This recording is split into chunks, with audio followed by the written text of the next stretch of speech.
मेरे प्रिय स्टूडेंट्स, कैसे हो? उम्मीद अच्छे हो गए। देखिए प्रश्न संख्या 27 प्रश्नावली 6.3 से लंबाई 6 मीटर वाले एक ऊर्ध्वाधर स्तंभ की भूमि पर छाया की लंबाई 4 मीटर है, जबकि उसी समय एक मीनार की छाया की लंबाई 28 मीटर है। मीनार की ऊंचाई ज्ञात करनी है। हमें मीनार की ऊंचाई ज्ञात करनी है। देखो एक आकृति बनाते हम प्रश्न से। एक छड़ है हमारे पास, इस छड़ की लंबाई है हमारी 6 मीटर। 6 मीटर इस छड़ की लंबाई हो गई। और ये छड़ की छाया है, इस छड़ की छाया की लंबाई है 4 मीटर। उसी समय एक मीनार है और जिसकी लंबाई है, लंबाई नहीं दी है, उसकी छाया की जो लंबाई है वह है 28 मीटर। तो इसको हमने मान लिया ए बी मीनार है। ये क्या है? हमारी मीनार है। और इसकी ऊंचाई मान ली हमने h। एक छड़ है, इसको मान लिया हमने छड़ को पी क्यू। और बी सी क्या है? ये छाया है, इसको मान लिया हमने सी। अब हम क्या करते हैं, इसको एक बार मिला लेते हैं। ये हमने मिला ली। छाया की पूरी लंबाई दी है 28 मीटर, ये हो जाएगी हमारी 28 मीटर। ये बन गई हमारी आकृति। अब हम हल करते हैं। हल करेंगे तो देखो इसमें दो त्रिभुज हैं। देखो एक 90 का कोण ये है और एक 90 का कोण ये है। ये दोनों 90 के कोण हैं। अब देखिए एक त्रिभुज हो गया हमारा सी क्यू पी, एक त्रिभुज हो गया हमारा सी बी ए। तो हम पहले त्रिभुज लेते हैं।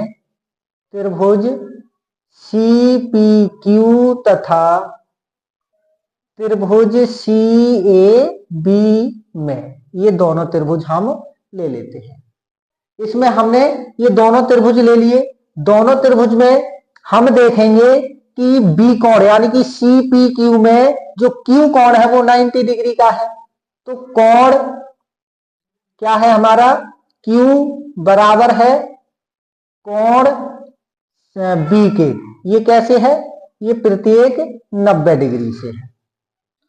अब देखिए इसमें कोण सी पी क्यू यानी कि सी पी क्यू लिया है हमने त्रिभुज, एक सी ए बी लिया है सी ए बी। तो इसमें सी कोण सी के बराबर है। ये कैसे है हमारा? ये हमारा उभयनिष्ठ कॉमन कोण से है। दो कोण हमारे इससे मिल गए। तो ये हमारी समरूपता कसौटी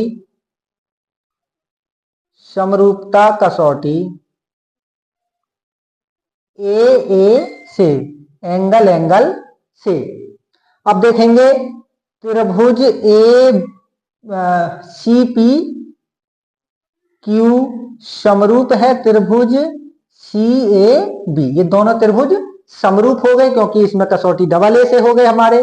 अब ये दोनों त्रिभुज हमारे समरूप हैं तो इनकी भुजाओं का अनुपात भी समान होगा। तो देखो छोटे वाले की पी क्यू भुजा बड़े वाले की ए बी भुजा के अनुपात में होगी।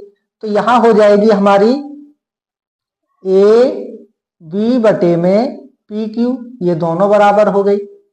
अब देखिए इसकी ये भुजा इस भुजा के बराबर होगी। तो ये हो जाएगा हमारा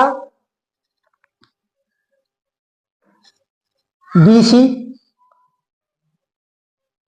बटे में, नहीं ये BC, हाँ BC पूरी हो जाएगी QC के। BC भुजा QC के अनुपात में हो जाएगी बराबर। CP भुजा CA के अनुपात में हो जाएगी। ये हो गए हमारे अनुपात। अब हम ले लेते हैं AB बटे PQ बराबर BC बटे QC, क्योंकि इसका मान नहीं है, हमें इसका मान ही ज्ञात करना है। तो देखो AB का मान है हमारा H, PQ का मान है हमारा 6 बराबर, और BC का मान है 28 बटे में QC का मान है 4। आगे करते हैं, इनकी तिरछी गुणा करेंगे तो 4H बराबर 28 की गुणा 6 में करेंगे, 28 गुणा 6, 4H बराबर 28 छिक्का यानी कि 6 अट्ठे 48, 6 दूनी 12 और 4 16, 168। देखिए H बराबर 4 गुणा में है 168 के पहुंच जाएगा भाग में, तो H बराबर हो जाएगा हमारा, इधर लिख लो, H बराबर 4 चौक 16, 4 दूनी 8, 42 और मीटर में है तो मीटर में। ये हो गई हमारी मीनार की ऊंचाई 42 मीटर। ये हो गया हमारा उत्तर। धन्यवाद।